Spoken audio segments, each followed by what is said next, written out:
Bismillahirrahmanirrahim. Assalamualaikum warahmatullahi wabarakatuh. Selamat siang menjelang sore, rekan-rekan yang berbahagia. Salam sejahtera bagi kita sekalian. Shalom. Om Swastiastu, Namo Buddhaya, salam kebajikan. Yang saya hormati seluruh teman-teman media, pada hari ini tepatnya tanggal 8 Oktober 2024,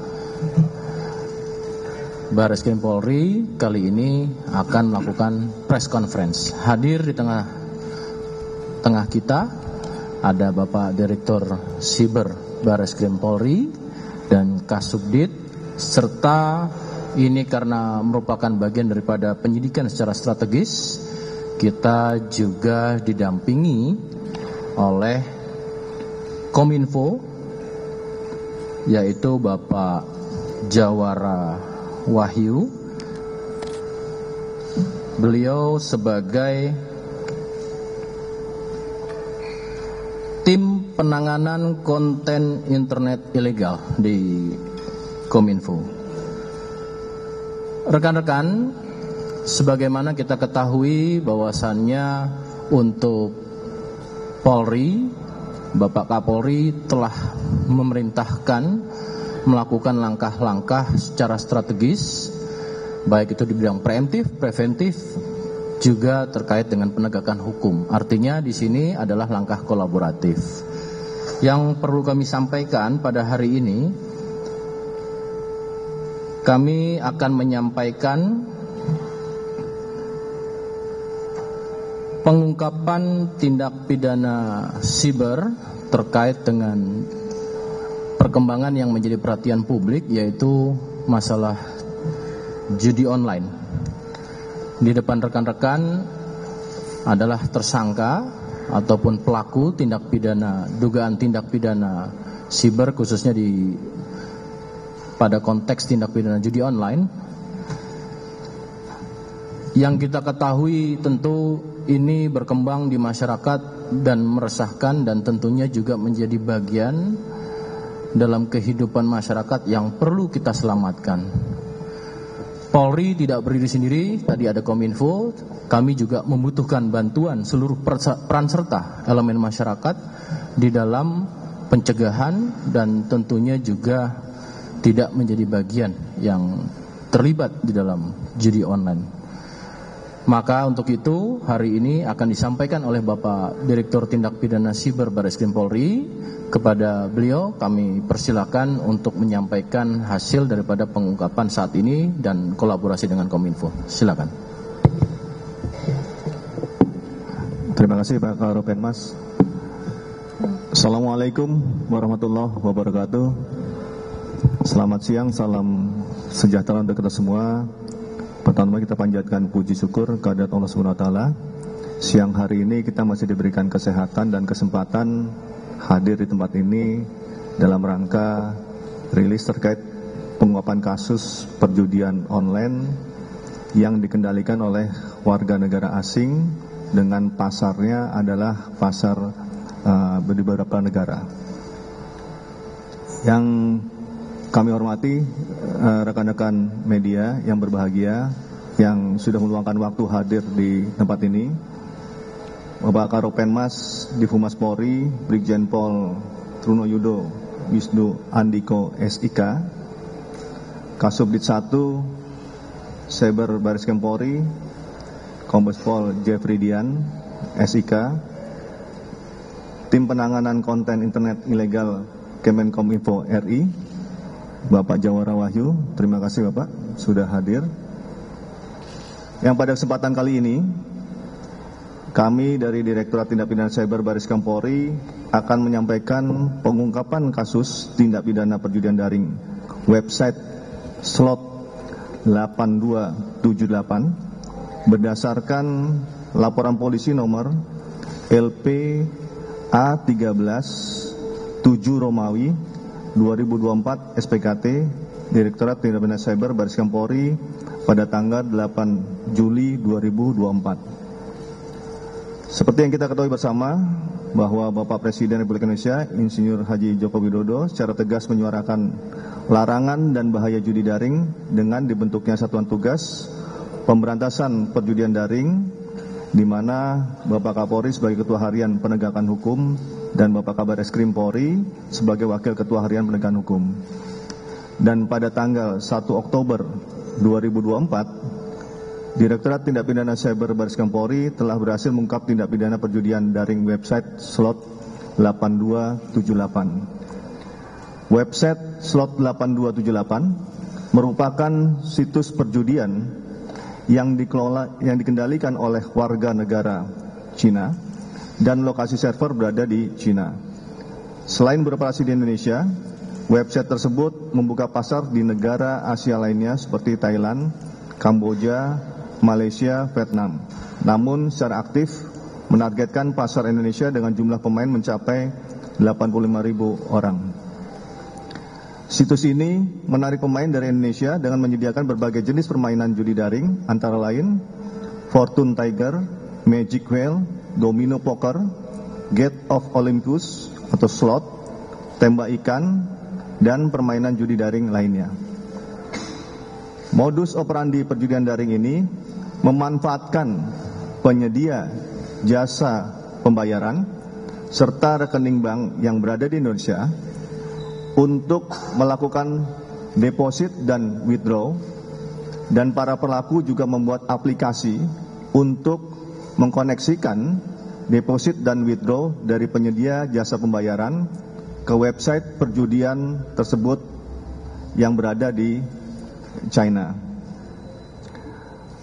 Polri menemukan 2 penyedia jasa pembayaran yang aktif terlibat dalam operasional website 8278. Dari pengungkapan tersebut, 7 orang telah ditetapkan sebagai tersangka, 1 warga negara asing, dan 6 warga negara Indonesia dengan peran masing-masing tersangka sebagai berikut.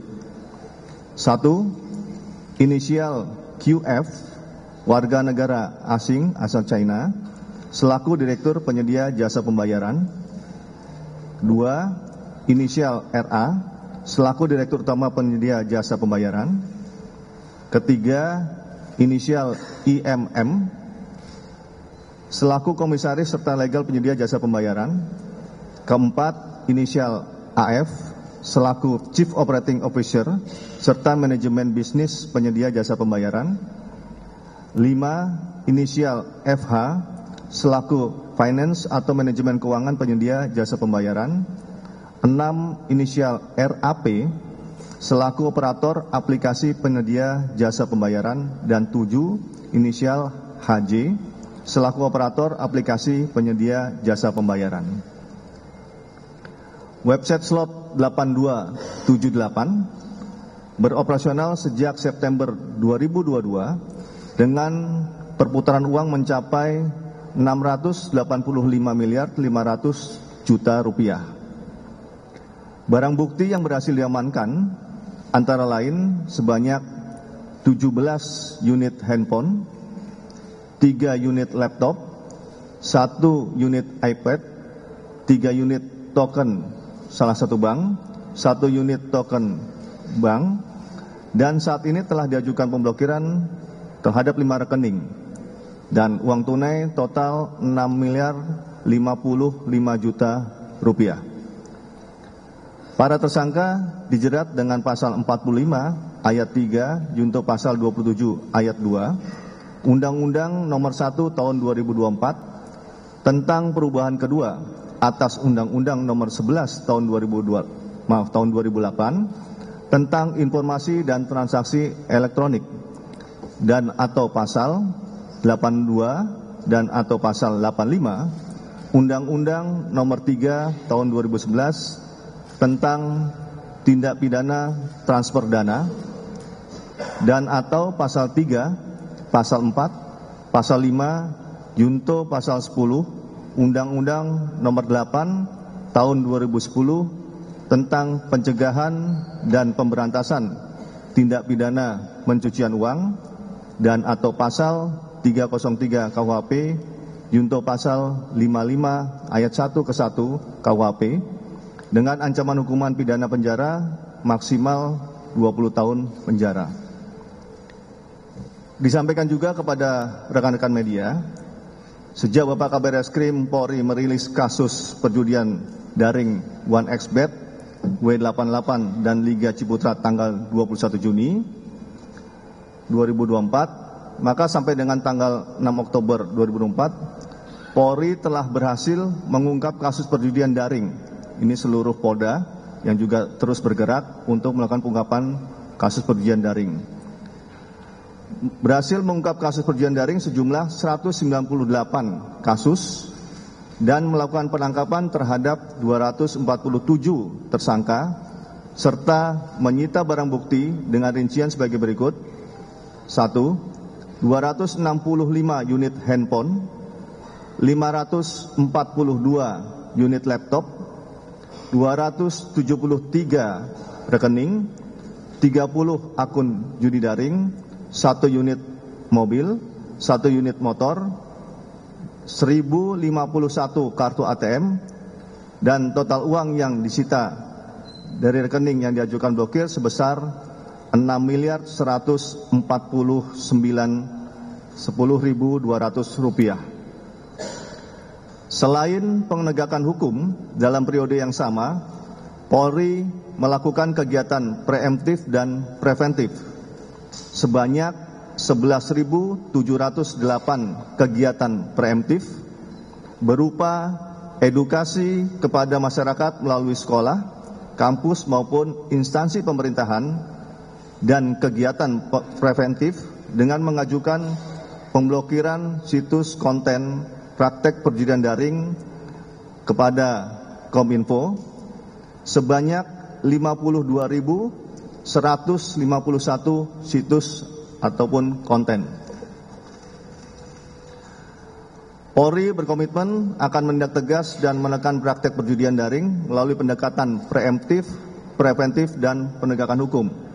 Dan kami percaya bahwa sinergi antara pencegahan dini dan tindakan tegas di lapangan dan koordinasi dan kerjasama dengan beberapa stakeholder merupakan kunci dalam memberantas kejahatan yang merusak tatanan nasional dan ekonomi.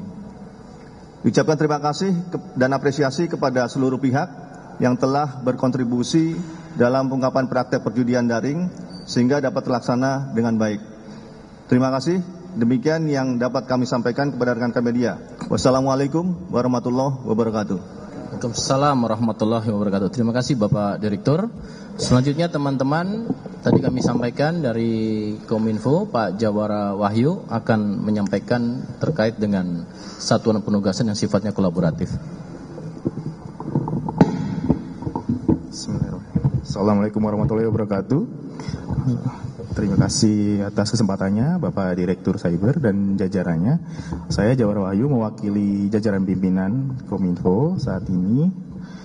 Dalam press release ini mau ungkapkan bahwa ini tusi dari Kominfo ini adalah beberapa ada di pasal 40 ayat 2B pada Undang-Undang Nomor 1 Tahun 2024 tentang perubahan kedua atas Undang-Undang Nomor 11 Tahun 2008 tentang informasi dan transaksi elektronik, yaitu dalam melakukan pencegahan, penyebarluasan dan penggunaan informasi elektronik dan atau dokumen elektronik, pemerintah berwenang melakukan pemutusan akses dan atau memerintahkan kepada penyelenggara sistem elektronik untuk melakukan pemutusan akses terhadap informasi elektronik dan atau dokumen elektronik yang memiliki muatan yang melanggar hukum. Kemudian di pasal 96 PP 71 tahun 2019 tentang penyelenggaraan sistem dan transaksi elektronik, yaitu pemutusan akses dilakukan terhadap informasi elektronik dan atau dokumen elektronik dengan klasifikasi A, melanggar peraturan perundang-undangan, B, meresahkan masyarakat dan mengganggu ketertiban umum, dan C, memberitahukan cara atau menyediakan akses terhadap informasi elektronik dan atau dokumen elektronik yang memiliki muatan yang dilarang sesuai dengan ketentuan perundang-undangan. Kemudian upaya-upaya yang sudah dilakukan Kominfo dalam menangani konten negatif, terutama judi online ini adalah pertama adalah literasi digital. Kami juga menggunakan pesan-pesan layanan masyarakat yang sudah tertera di beberapa layar ya, seperti stop judi online adalah penipuan dan sebagainya macamnya. Kemudian kami juga ada patroli cyber dari tim Kominfo dalam hal pencarian atau crawling terhadap konten-konten yang melanggar peraturan, terutama perjudian online. Kemudian kami juga menerima aduan masyarakat, kemudian ada aduan instansi dari KL, salah satunya juga dari Polri. Terima kasih sudah menyampaikan juga situs-situs yang bermuatan negatif yang akan kami blokir. Kemudian kami juga ada penerapan Google Safe Search secara nasional di Indonesia. Kemudian kami juga ada artificial intelligence yang digunakan untuk mengidentifikasi atau situs-situs yang mengandung muatan internet negatif. Kemudian kami juga bekerja sama dengan Polri dalam hal penanganan judi online. Kemudian ada juga beberapa statistik perjudian yang sudah kami tangani per 5 Oktober ini. Jadi perjudian adalah yang paling tinggi, yaitu sekitar 3.900.000 yang beberapa diantaranya juga dari Polri. Kemudian ada pornografi juga yang sebanyak 1.200.000. Kemudian dan lain sebagainya macamnya. Untuk yang tertinggi saat ini ada di platform Twitter. Kemudian sekian, terima kasih. Oke, wassalamualaikum warahmatullahi wabarakatuh. Waalaikumsalam warahmatullahi wabarakatuh. Terima kasih dari Kominfo, Pak Jawara Wahyu. Baik rekan-rekan, sekali lagi kami juga mengucapkan terima kasih kepada seluruh elemen masyarakat dan stakeholder yang terkait dengan pengungkapan maupun juga terkait dengan di bidang preemptif, pencegahan dini maupun juga secara preventif. Silakan rekan-rekan apabila ada atau yang mau ditanyakan, saya bagi pada satu sesi 3 penanya. Silakan. Mas Ilham 1, 2, dari Mbak Yona dulu, nanti segmen berikutnya 3. Silakan dari Mas Ilham 1, jawab bos. Ada mic-nya?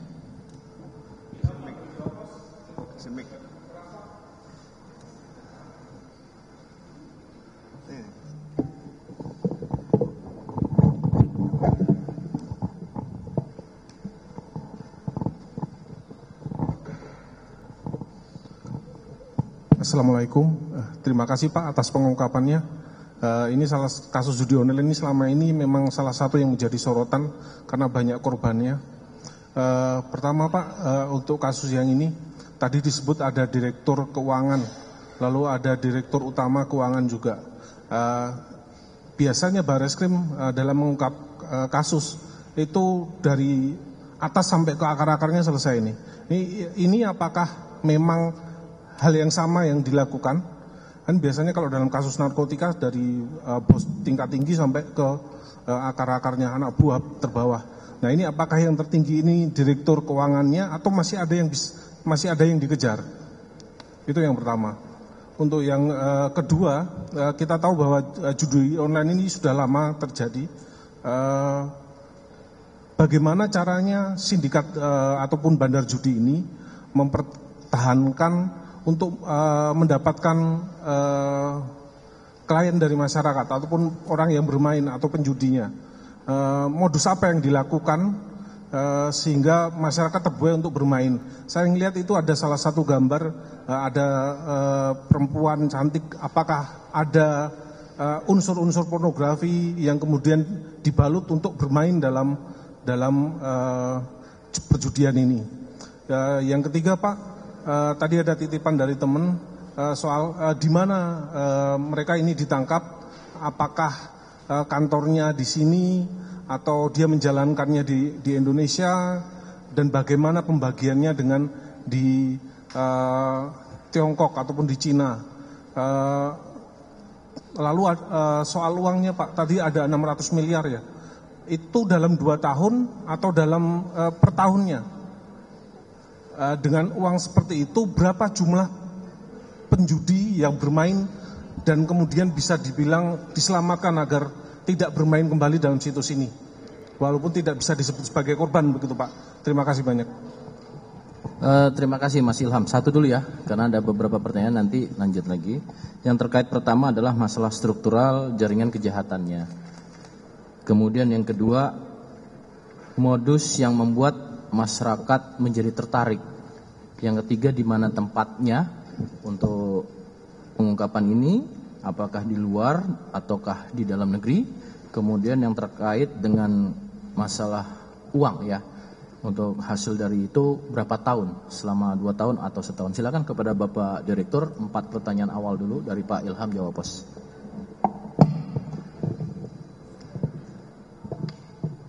Terima kasih Mas Ilham, jawab pos ya.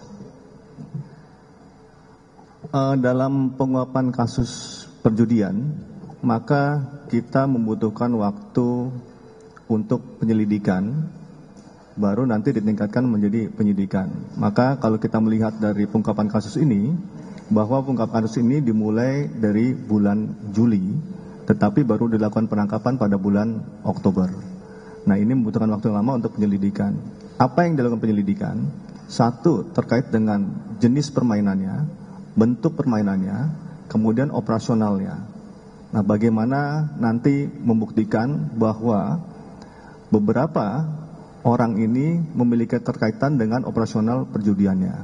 Maka nanti akan bisa terlihat dari website perjudiannya, kemudian nanti rekening-rekening yang digunakan untuk deposit dan rekening-rekening yang digunakan untuk withdraw, termasuk nanti bagaimana hubungannya, koneksivitasnya antara website yang disajikan secara online di masyarakat, kemudian dengan cara penarikan atau pembayaran yang didapat keuntungan oleh penyelenggaranya. Maka ini kita lakukan mulai dari tahapan bawah sampai dengan atas penyedia jasa pembayarannya. Yang ini juga terkoneksi terkait dengan jasa pembayarannya langsung ke China. Karena ini secara otomatis ya, otomatis deposit dan withdraw-nya itu terkoneksi dengan server yang ada di Cina, gitu. Itu yang pertama. Kemudian bahwa perjudian ini adalah dengan menarik, ya, menarik artinya membuat itu menjadi menarik sehingga masyarakat itu akan ingin tahu, menarik, mencoba-coba. Awalnya mencoba-coba apakah ini bisa menang, misalnya dengan penawaran bahwa perbandingannya 1:5, 1:7 untuk pemenangnya. Kemudian beberapa trik untuk menarik masyarakat adalah salah satu dengan pornografi. Jadi kalau kita melihat secara garis besar bahwa terkait dengan kejahatan Undang-Undang ITE, maka itu menjadi pokok kejahatan Undang-Undang ITE-nya, maka akan ada impact-nya atau kejahatan lain menjadi ikutan. Contoh misalnya, ini kejahatan perjudian, maka akan membutuhkan operator. Maka operatornya ini bisa dilakukan operator dari Indonesia yang dikirimkan ke sana, maka ini akan menjadi kejahatan TPPU. Kemudian dari situ maka akan menjadi kejahatan scam. Biasanya ikutan dari kejahatan judi daring itu adalah scam, penipuan online, seperti itu ya. Kemudian ada juga kejahatan lain yang bisa mengikuti itu, yaitu TPPU, ya, money laundering. Jadi kejahatannya adalah Undang-Undang ITE, maka bisa ada kejahatan TPPU, kemudian kejahatan ITE itu sendiri yang terkait itu adalah scam, kemudian baru kejahatan TPPU hasil kejahatannya itu yang digunakan. Jadi rangkaiannya menjadi kompleks, maka itu membutuhkan penyelidikan yang cukup lama dan menghubungkan keterkaitan untuk pembuktian satu sama lain. Kemudian ini ditangkap di Jakarta, ya, memang ini ditangkap di Jakarta, tetapi khusus yang warga negara asing memang sudah kita profiling sehingga berada di Jakarta untuk sebagai direktur penyedia jasa pembayaran. Kemudian kalau kita sampaikan tadi bahwa jumlah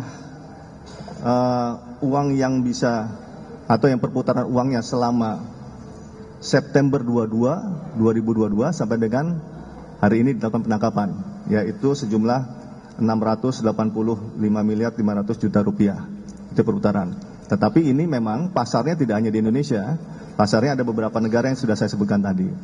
Kemudian ini pangsa pasarnya di Indonesia ada sekitar 85.000 orang. Ya, 85.000 orang. Jadi ini ada pasar-pasar yang di Indonesia, di luar daripada pasar-pasar yang di luar Indonesia di beberapa negara. Kami belum dalami, karena nanti kami akan meneliti lagi daripada barang bukti yang ada, termasuk dengan dashboard yang ada, sehingga kita bisa mengetahui nanti kelengkapannya. Dan kemungkinan juga, ini masih kita kembangkan untuk kemungkinan ada orang-orang lain atau pelaku-pelaku kejahatan lain yang berhubungan dengan ini. Gitu ya. Oke? Silakan satu lagi dengan Mas siapa? Pak, saya Abid dari Kumparan.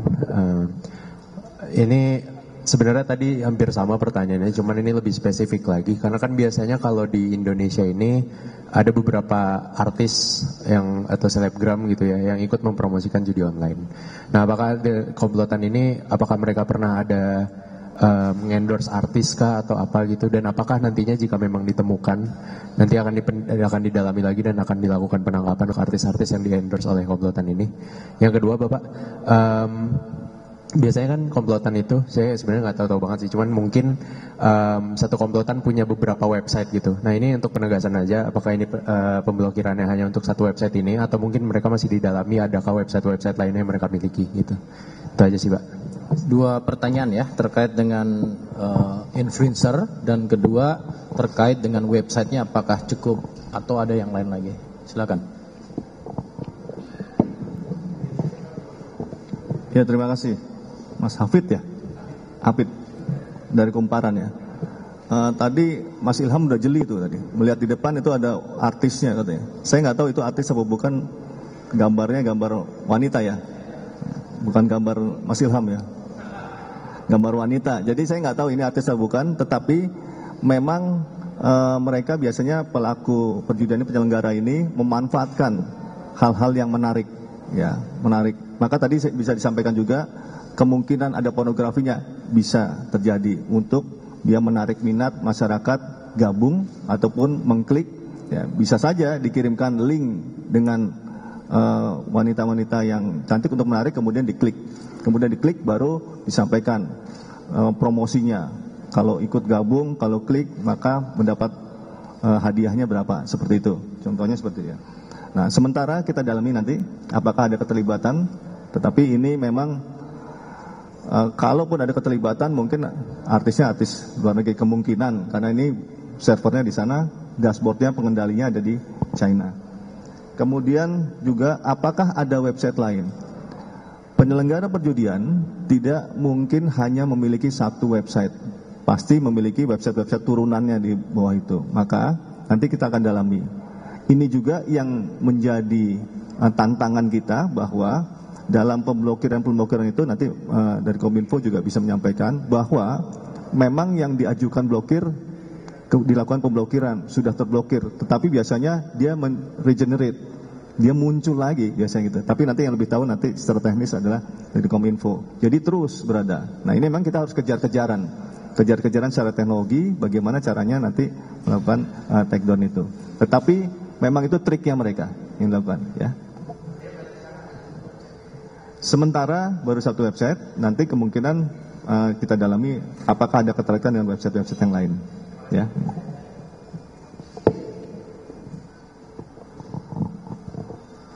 Terkait pemblokiran tadi sama Kominfo sudah disampaikan ya tadi awal ya. Satu lagi tadi dari Kak Yona. Pak, izin saya Yona dari medcom.id Pak. Mau menegaskan aja lagi Pak, ini kan tadi PJP penyedia jasa pembayaran ya Pak. Nah, itu ada perusahaannya nggak sih Pak, atau memang nama perusahaannya penyedia jasa pembayaran itu Pak? Dan perusahaannya berlokasi di sini ataukah di Cina gitu Pak? Kemudian terkait TPPU Pak, tadi kan diduga ada bisa mendalami TPPU-nya. Apakah itu akan termasuk akan dilakukan pendalaman aset-asetnya, uang-uang itu apakah sudah dibelikan kemana untuk pencucian uangnya Pak gitu. Kemudian ini kan ada warga Indonesia, bagaimana sih WNA Cina ini merekrut warga Indonesia ini dalam kasus ini? Terima kasih Pak. Baik, terima kasih Kak Yona. 3 pertanyaan dari Medcom. Yang pertama terkait dengan legalitas ya penyedia jasa pembayaran. Yang kedua merekrutmen, bagaimana warga negara asing bisa merekrut, dan terkait tadi yang tengah, yang kedua adalah TPPU-nya. Silakan kepada Bapak Direktur. Ya, terima kasih. Untuk penyedia jasa pembayaran, memang ini bentuknya PT.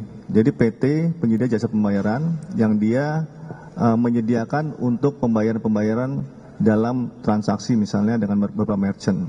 Dan ini juga maka mereka melakukan perjanjian dengan merchant-merchant yang ada, termasuk dengan penyelenggara perjudian. Ya, sehingga ini memfasilitasi untuk kegiatan perjudian. Kemudian pendalaman asetnya, karena kita memang menggunakan undang-undang TPPU, maka ini akan didalami asetnya untuk melakukan penyitaan aset yang berhubungan dengan operasional perjudian ini. Ketiga, WNA ini memang hadir di sini untuk mendirikan PT, dan kemudian dia berkoordinasi ataupun dengan beberapa PJP melakukan PKS untuk melakukan transaksi pembayaran. Artinya menggunakan fasilitas jasa pembayaran ini untuk bisa mendapatkan keuntungan, hasil keuntungannya digunakan fasilitas ini untuk dikirimkan kembali ke Cina. Oh ya, perekrutannya memang ada beberapa perekrutan yang dilakukan oleh yang bersangkutan, karena tentunya satu, yang bersangkutan warga negara Cina tidak bisa bahasa Indonesia, maka itu direkrut oleh orang sini untuk berkomunikasi dengan bagaimana cara misalnya mempromosikan. Maka kalau promosinya di negara Indonesia harus menggunakan bahasa Indonesia. Nah, kalau nanti negara yang lain menggunakan bahasa sesuai dengan bahasa di negaranya. Salah satu contohnya seperti itu. Jadi sesuai dengan fungsinya dia ataupun keahliannya dia. Baik, saya bagi satu segmen lagi. Silakan dari kanan, kemudian yang tadi duluan naik, angkat tangan, dan ketiga. Ya, satu segmen terakhir lagi. Ayo, silakan. Ya Pak, Ansari. Selamat siang Pak, saya Arsari dari Bisnis Indonesia. Izin bertanya Pak, soal update dari penyelidikan artis-artis kayak Wulan Guritno, Yuki Kato itu sekarang update-nya gimana Pak? Terus sebagai penegasan biar clear gitu, mereka ini sekarang berarti tidak bersalah, tidak terlibat pada promosi itu atau gimana Pak? Terima kasih. Oke, walaupun di luar konteks ini tapi ada kaitan nanti satu lagi, Mbak Anu, silakan. Siapa Mbak, dari media mana? Ya Pak, Bismillahirrahmanirrahim. Assalamualaikum warahmatullahi wabarakatuh. Saya Mutia dari TKBM News, Independent News. Ini sebenarnya kan kasus-kasus begini udah sering ya Pak. Terus kayak nantangin kita nih Pak, buat kayak ini mereka harus ada hukuman yang jelas. Mungkin saja ada satu sistem Indonesia pada khususnya, apakah memang ada hukuman mati atau hukuman yang membuat mereka jera. Karena ini kan pasti tadi Bapak katakan ke hal-hal yang lain seperti itu, dan ini sangat serius gitu, terutama untuk akhlak bangsa kita. Ini apalagi dari negara luar yang sangat-sangat menantang Indonesia untuk jauh lebih baik dan lebih bersih. Tapi apakah ada dari Polri sendiri untuk bisa berwibawa memberikan satu khasanah terbaik bagi Indonesia? Terima kasih. Assalamualaikum warahmatullahi wabarakatuh. Baik, satu lagi. Pada konteks ini nanti juga masih ada kaitan, silakan. Iya Pak, saya Riana dari MNC Portal. Mau tanya, tadi kan berarti WNA-nya nggak bisa bahasa Indonesia, artinya dia punya translatornya sendiri. Itu apakah translatornya satu di antara mereka atau ini masih di dalamnya atau seperti apa? Lalu untuk yang 600 miliar itu kan perputaran uang di beberapa negara, iya kan Pak? Kalau saya tidak salah. Terus kalau di Indonesia sendiri itu berapa Pak perputaran uangnya dengan pengguna 85.000 itu? Sama satu lagi Pak, kemarin kan WNI kita meninggal dunia di Kamboja, dan kebetulan dia juga bekerja di perusahaan judi online. Dia di dikeroyok dengan 22 WNI lain yang sama-sama bekerja di perusahaan tersebut.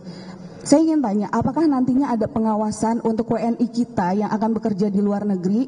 Karena kalau mengingatkan di luar negeri, di Kamboja sendiri itu legal, sedangkan di kita nggak legal. Artinya, kalau misalnya ternyata bisa saja nanti WNI lain bekerja di luar negeri, ya di perusahaan online, di judi online itu gimana Pak? Baik, cukup 3 pertanyaan ya. Satu lagi Pak, izin Pak, satu lagi. Satu lagi. Ya, satu lagi. Background WNA yang dari Cina itu apa? Apakah dari finance atau memang dia sudah lama menjalani pekerjaan ini? Terima kasih. Baik, yang pertama terkait dengan influencer. Yang kedua, bagaimana dengan sistem? Perlu saya jelaskan, tadi Pak Direktur sudah menjelaskan, ini telah dibentuk Satgas, di mana pekerjaan kolaboratif memiliki efek yang sangat luar biasa, baik di bidang preemptif, preventif, sampai dengan penegakan hukum. Nanti juga pertanyaan terkait dengan perputaran uang yang di dalam dan di luar negeri, dari nilai total semua tadi, dan terkait juga dengan masalah PPO, ya. Tentunya konteksnya di sini adalah penyidikan di tindak pidana siber, namun nanti akan dijelaskan secara global terkait dengan hal tersebut. Nanti ada kolaboratif lagi dengan Kementerian Luar Negeri dan juga dari BP2MI. Silakan Pak Direktur. Jadi yang pertama terkait dengan influencer ya. Ini influencer yang mana? Yang dulu? Ya, sekalian saya jelaskan. Beberapa pengaduan terkait dengan influencer yang itu artis-artis terdahulu itu ada sebanyak 27. Sampai dengan hari ini kita masih berproses. Sudah dilakukan pemeriksaan terhadap 27 influencer tersebut dan 14 saksi serta 6 ahli yang hasil pemeriksaan klarifikasi itu akan kita lakukan gelar perkara untuk menentukan konstruksi kasusnya, posisi kasusnya seperti apa. Ya, jadi masih berproses, ya. Ya, nanti gelar perkara nanti kita kabarin, ya. Nanti Pak Karopenmas. Kemudian yang kedua, bahwa perjudian online ini kita kategorikan sebagai penyakit masyarakat. Jadi penyakit masyarakat itu harus disembuhkan. Oleh sebab itu, apakah selesai dengan pengungkapan kasus penangkapan yang sudah sering dilakukan? Ternyata tidak selesai. Maka kegiatan-kegiatan terkait dengan preemptif dan preventif dengan mulai mengedukasi masyarakat terkait dengan bahaya judi daring ataupun judi yang lain, yang itu tidak akan pernah menang, itu membawa efek yang tidak baik dalam kehidupan sosial, itu menjadi penting untuk diglorifikasikan sehingga masyarakat paham, sehingga masyarakat menjadi paham, mengerti dan lebih bijak bahwa tidak akan pernah ada untungnya kalau bermain judi. Itu satu, preemptif. Kemudian kedua adalah kegiatan preventif, kegiatan pencegahan yang dilakukan dengan memutus akses daripada website situs perjudian. Yang ini dilakukan oleh rekan-rekan kita dari Kominfo, dari masukan dari kita, yang ini juga terus dilakukan. Maka ini sebagai salah satu cara yang efektif untuk menekan atau menghilangkan. Baru yang ketiga adalah pengungkapan kasus untuk menyentuh kepada pelaku-pelaku atau penyelenggaranya. Ya, penyelenggaranya seperti sekarang ini penyelenggaranya, yang ini nanti akan juga memutus daripada organisasi ataupun rotasi dari perputaran daripada permainan perjudian ini. Jadi 3 hal itu, preemptif, preventif, dan penegakan hukum. Kemudian juga ini juga kita lakukan terus komunikasi dengan beberapa satker ataupun kementerian lembaga untuk sama-sama kita sesuai dengan tupoksinya memberantas perjudian daring ini. Termasuk juga kita berkoordinasi dengan beberapa negara yang ada yang itu tidak melegalkan, tetapi ada beberapa negara yang melegalkan, itu komunikasi khusus kepada negara tersebut. Kemudian terkait dengan perputaran uang di Indonesia gitu ya. Jadi perputaran uang di Indonesia kita sedang mengidentifikasi karena ini beberapa negara dan ini bercampur, sehingga kita nanti akan melihat mengklasifikasikan mana yang ada di Indonesia karena kita sedang meneliti dashboardnya seperti apa. Kemudian backgroundnya warga negara asing ini finance karena dia backgroundnya dengan mengkamuflase sebagai investor, ya investor, sehingga itu bekerja sama dengan PJP yang ada di Indonesia untuk melakukan operasi perjudiannya. Demikian. Saya rasa cukup ya rekan-rekan, sudah cukup banyak. Terima kasih atas partisipasinya. Sekali lagi, penyidikan ini merupakan penegakan hukum yang dilakukan secara kolaboratif dan ini merupakan menjadi penindakan yang secara strategis dilakukan oleh Kementerian Lembaga dan termasuk Polri, di mana peran masing-masing bisa sebagai support, sebagai mendorong, kemudian sebagai substitusi dan juga bahkan tugas fungsinya berperan secara aktif. Terima kasih rekan-rekan, saya tutup. Wassalamualaikum warahmatullahi wabarakatuh.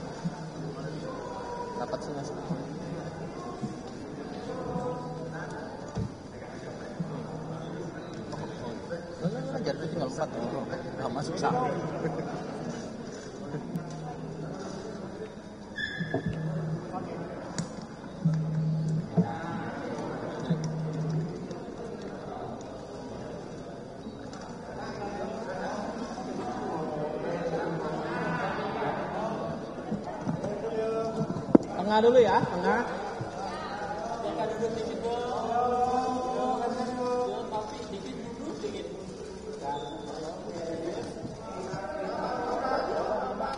Cukup, sebelah kanan. Ya, sebelah kanan.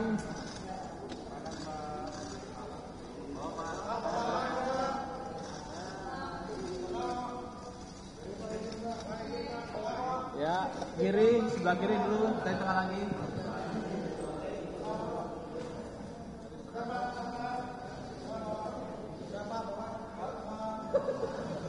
Ya, tengah kembali.